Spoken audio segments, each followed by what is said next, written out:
Bonsoir à tous, on va parler de NordVPN parce que j'ai un petit souci avec eux. Donc il y a quelques mois, je me suis dit je ne veux plus de NordVPN, je vais complètement supprimer mes coordonnées. Je suis allé sur mon compte NordVPN, nanana, nanana, nanana, j'ai fait update et là j'ai tout supprimé, mes paiements, voilà, mes détails de paiement. Chose surprenante, on est donc quelques mois plus tard, le paiement s'est renouvelé, sans pour autant que j'avais de coordonnées sur mon compte en fait. Ce que ça veut dire surtout, c'est que ça veut dire qu'ils avaient gardé mes coordonnées. Coordonnées bancaires, PayPal, peu importe, ils avaient gardé mes coordonnées.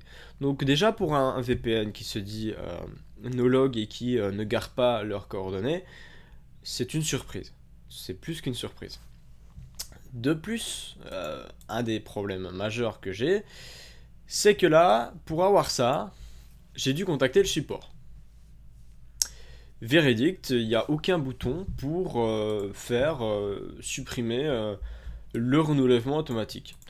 Que ce soit Netflix, Amazon Prime ou tout ce genre de site qui est un petit peu sérieux, il y a un bouton pour faire supprimer ça. Je crois même que c'est obligatoire aujourd'hui.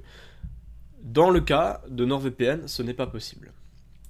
Si on fait Change Plaint, qu'on soit annulé ou pas, on aura toujours plusieurs options, à savoir changer en 2 ans, en un an ou tous les mois. Ils se foutent un petit peu de notre gueule, je trouve. Et donc, on n'a pas moyen d'annuler comme ça sans mail au support. C'est insupportable.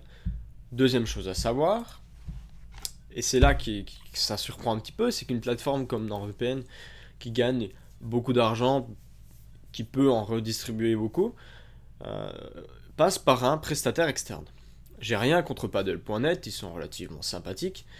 Mais voilà, une société comme NordVPN, qui se dit 100% legit, passe par une société externe. Ça veut dire qu'ils ne contrôlent pas leur système de paiement. Donc en soi, quand ils disent qu'ils ne gardent pas vos logs, euh, ça peut être une stratégie de passer par un prestataire externe. Sauf qu'en l'occurrence, Paddle.net.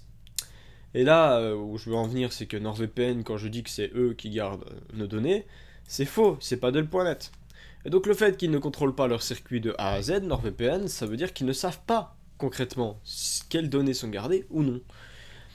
Et le souci que j'ai, c'est que le fait de ne pas maîtriser à 100% la chaîne de paiement, ce type d'informations, fait qu'effectivement, il peut y avoir des fuites.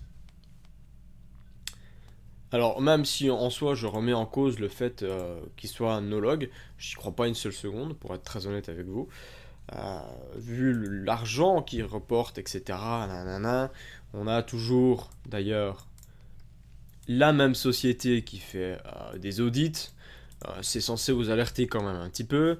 De plus, c'est sur leur site internet. Et d'après ce que j'ai compris, ils refusent que ce soit quelqu'un d'autre qui fasse le report no log.